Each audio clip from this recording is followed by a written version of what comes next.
শ্রী শ্রী ঠাকুর রামকৃষ্ণ, মা শারদামণি ও স্বামী বিবেকানন্দজির উপাসনার আজ এই প্রাঙ্গণে এখন মাননীয় উৎপল কুমার মহাশয়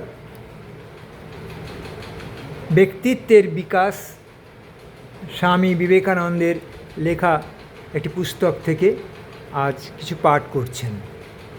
সকলকে স্বাগতম, অভিনন্দন জানিয়ে আমি বর্ধমান পাঠচক্রে ঠাকুর, মা এবং স্বামীজিকে প্রণাম জানিয়ে এই ব্যক্তিত্বের বিকাশ সেখান থেকে কিছু অংশ পাঠ করে আমি এই ভক্তদের শোনাচ্ছি।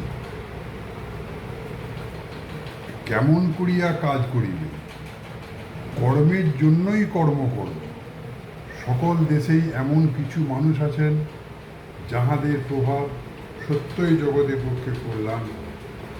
তাহারা কর্মের জন্যই কর্ম করেন, নাম যশ গ্রাহ্য করেন না, স্বর্গেও যাইতেই চাহেন না। লোকের প্রকৃত উপকার হইবে বলিয়াই তাহারা কর্ম করেন।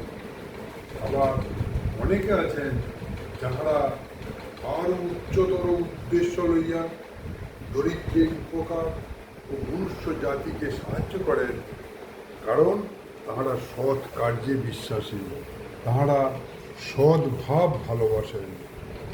নাম যশের উদ্দেশ্যে কৃতকর্মের ফল কখনো সঙ্গে সঙ্গে পাওয়া যায় না। সচরাচর দেখা যায় যখন আমরা বৃদ্ধ হই এবং আমাদের জীবন প্রায় শেষ হইয়া আসিয়াছে, তখন আমাদের নাম যশ হয়। কিন্তু যদি কেহ কোনো স্বার্থপূর্ণ উদ্দেশ্য ছাড়া কাজ করে, সে কি কিছুই লাভ করে না? হ্যাঁ, সে সর্বাপেক্ষা বেশি লাভ করে। নিঃস্বার্থ কর্মেই অধিক লাভ, তবে ইহা অভ্যাস করিবার সহিষ্ণুতা মানুষের নয়। সাংসারিক হিসাবেও ইহা বেশি লাভজনক। প্রেম, সত্য, নিঃস্বার্থপরতা এগুলি শুধু নীতি সম্বন্ধীয় আলংকারিক বর্ণনা নয়, এগুলি আমাদের সর্বোচ্চ আদর্শ, কারণ এগুলির মধ্যেই মহতী শক্তি নিহিত রহিয়াছে। বেদান্তের আদর্শ যে প্রকৃত কর্ম তাহা অনন্ত স্থিরতার সহিত জড়িত। যাহাই কেন ঘটুক না, সে স্থিরতা কখনো নষ্ট হইবার নয়, চিত্তের সে সমতা কখনো নষ্ট হইবার নয়। আর আমরা বহুদর্শিতার দ্বারা জানিয়াছি, কার্য করিবার পক্ষে এইরূপ মনোভাবই সর্বাপেক্ষা ভালো। আমাকে অনেকে অনেকবার জিজ্ঞাসা করিয়াছেন, আমরা কাজের জন্য যেমন একটা আকর্ষণ বোধ করিয়া থাকি, তেমন আকর্ষণ না থাকিলে কেমন করিয়া কাজ করিব? আমিও পূর্বে এইরূপ মনে করিতাম, কিন্তু যতই আমার বয়স হইতেছে, যতই আমি অভিজ্ঞতা লাভ করিতেছি, ততই দেখিতেছি উহা সত্য নহে। কাজের ভিতরে যত কম আকর্ষণ বা কামনা থাকে, আমরা ততই সুন্দরভাবে কাজ করিতে সমর্থ হই। আমরা যতই শান্ত হই, ততই আমাদের নিজেদের মঙ্গল, ততই আমরা আরও বেশি কাজ করিতে পারি। যখন আমরা ভাবাবেগ সংযত করিতে পারি না, তখনই আমাদের শক্তির বিশেষ অপব্যয় হয়, আমাদের স্নায়ুমণ্ডলী বিকৃত হয়, মন চঞ্চল হইয়া ওঠে, কিন্তু কাজ খুব কমই হয়।